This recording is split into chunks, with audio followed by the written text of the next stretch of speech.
But over time, people began to tell me how interesting they found my descriptions, and they wondered what it was like back then.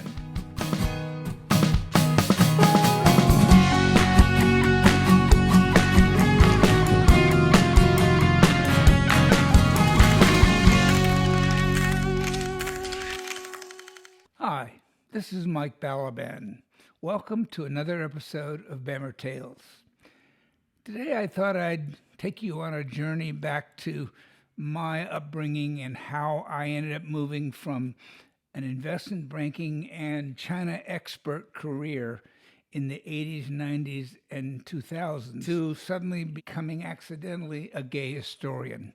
Not your usual path. I had 20,000 negatives, thousands of photos in boxes and albums in my apartment for most of my life. I took those photos for me so I'd have a memory of the occasions I was photographing. I never realized that those photos were a collection. I used to wonder, why do people collect things like Yadro porcelain figurines or dolphins or elephants or penguins, and they collect all kinds of things related to those interests. I never figured I was a collector until one day I woke up and realized, wait a second, your photos are your collection, and they're really a collection of memories. So I had those for myself. No one really ever saw them. They sat in boxes for decades. I've been doing this since the 70s. And when I left my investment banking and China consulting career in 2015 or 16, in my early 60s, I was like, what am I going to do? I love being busy. I hate being bored. And all I had on my docket were two nonprofits whose boards I served on, but they weren't nearly enough to keep me occupied. So I began looking at those photos with a different set of eyes, like maybe people would enjoy seeing some of these. And as a test, I put a few up on Facebook back in 2014 or so. And eventually, I was kind of soured by the mutterings of some of my more conservative friends who saw my pictures of guys in Speedos or sometimes nothing from behind, and they saw those as being unnecessarily homoerotic, kind of bringing out their homophobia. And so I took those photos down. I wasn't pleased with the reaction. Mind you, my gay male friends loved them. And then I thought, well, I've got this Instagram thingy over here that I don't know how to use. I've got 80 nondescript photos. I've got 80 friends, all people who know me. I didn't know what a hashtag was at that time. And maybe this would be a better place to showcase my photographic work. So I put them up there. And from the moment I did, instead of the usual 10, 20, 30 likes a photo of mine would elicit, I began getting 50, 100, 150.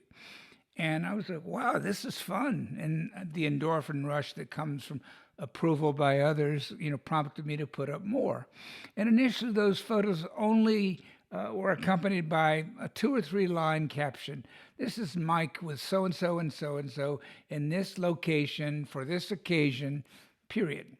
But over time, people began to tell me how interesting they found my descriptions, and they wondered what it was like back then, particularly Gen Z, who didn't grow up in the 80s and 90s, and for them there's a nostalgic interest in that period. Some of them will say to me, I wish I lived back then. And I want to tell them, no, you don't.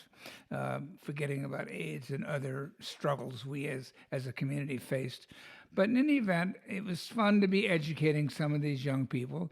And I would run into people who followed my still small account. In 2016, I was in Provincetown at the daily tea dance on the deck of the boat slip.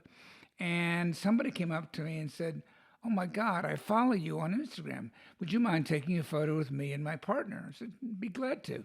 Turns out he was the right-hand man to Ryan Murphy, the gay film and movie producer in Hollywood. Then I was in London 6 or 12 months later, visiting friends, attending the theater in the West End, and in the intermission between acts, I went to the restroom, and standing in line for the toilet, the guy behind me goes, oh my gosh, I follow you on Instagram. I read on your page that you were going to be in London this week, and I wondered, is there any chance I might bump into him?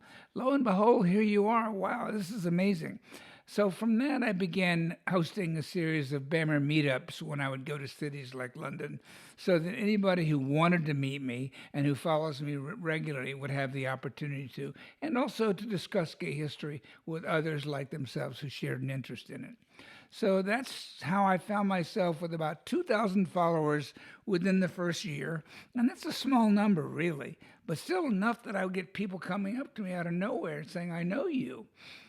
Well, as you know, if you follow me on Instagram now, I've got 30,000 plus followers everywhere in the world. And this has taken me on a ride I never anticipated. When I created the Instagram account, I thought, what shall I call it? Mike Balaban? Nah, that's too common. You can put Mike Balaban underneath a page name. And so I chose my high school nickname, BAMMER, which came from a misspelling of my last name, Balaban, in a local newspaper photo of me during a football game. And then my football number when I was a freshman at Brown University playing college football was number 47. So I put them together, BAMMER 47. And I used that as my first AOL email address when I moved to Tokyo for 2 years in 1998. And then when the time came to set up this Instagram account, I thought, well, I'll just use that again. And after it got to 2,000 or so followers, I thought, well, this name isn't very clear what the page is about. Maybe I had to change it to something like Accidental Gay Historian, which is my self-designated name for me. And I asked the 2,000 followers, should I change the name on this to something that will tell you what's in the contents, like Accidental Gay Historian? And the outcry was, no, we love BAMMER. And I have to admit, it does have kind of a punchy, sexy, macho tone to it. So I left it as BAMMER 47 and have created somewhat of a brand around it. So that was pretty much where I was until a young 25-year-old documentarian approached me in 2018, I think, and said he wanted to collaborate with me.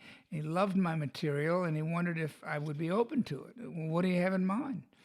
A documentary, but I don't have a budget for that. How about a podcast? Okay. I didn't know from podcasts at that time. He came up to New York from the South. We ultimately settled on recording 2 podcast episodes, each of us interviewing the other during both of them. The first one was, when did you first realize you were different? And the second was, when and how did you finally come out?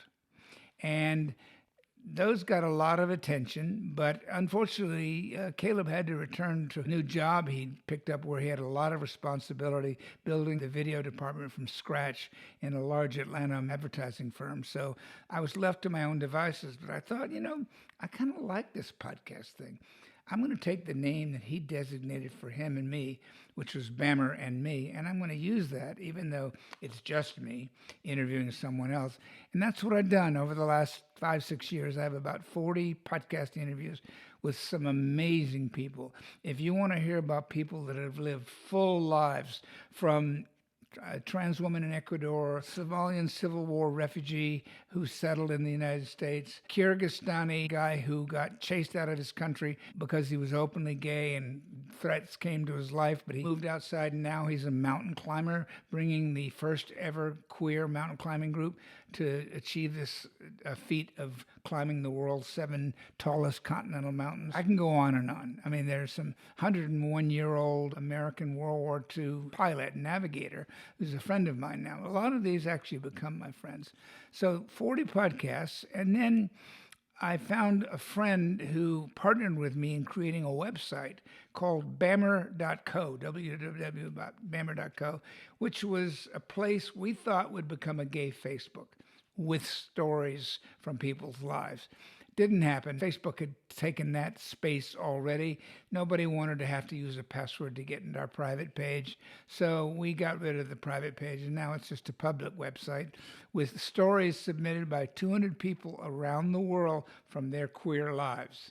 We've stopped adding to those stories because my editor left, and I can't do the editing myself. But they're still up there, even though it's inactive. And if you want a good read, they're all short stories.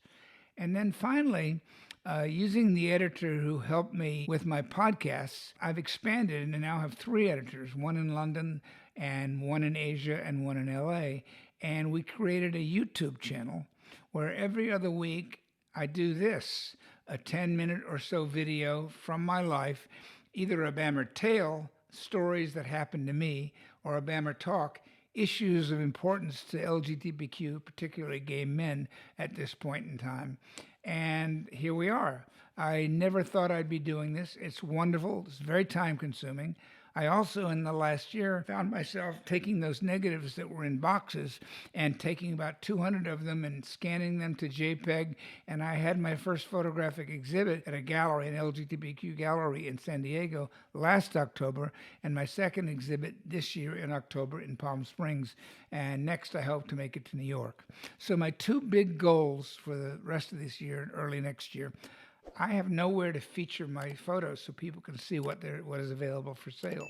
So I need to find someone to help me set up a website where I can sell the prints from there. And then secondarily, I've been urged by thousands to write a book with some of my stories. The problem is I have so many stories and so many photos that I'm kind of overwhelmed by which ones to use and which ones choose and how to put them all together. So I'm looking for and interviewing candidates right now to be my narrative editor. I want to write the book. I'm happy to write it, but I want someone to help me shape it and put it in the right direction. So stay tuned. Hopefully in 2026, there'll be a photo gallery exhibition somewhere near you and a website where if you're interested, you can buy some of my photos, as well as maybe not until late in the year or the following year, a coffee table book with photos that I've taken and the stories that go with them. Thank you so much for tuning in. Please let all your friends know about this. Any suggestions for comments for the different media platforms I've described for you, let me know. And otherwise, I'll see you soon. Take care. Bye.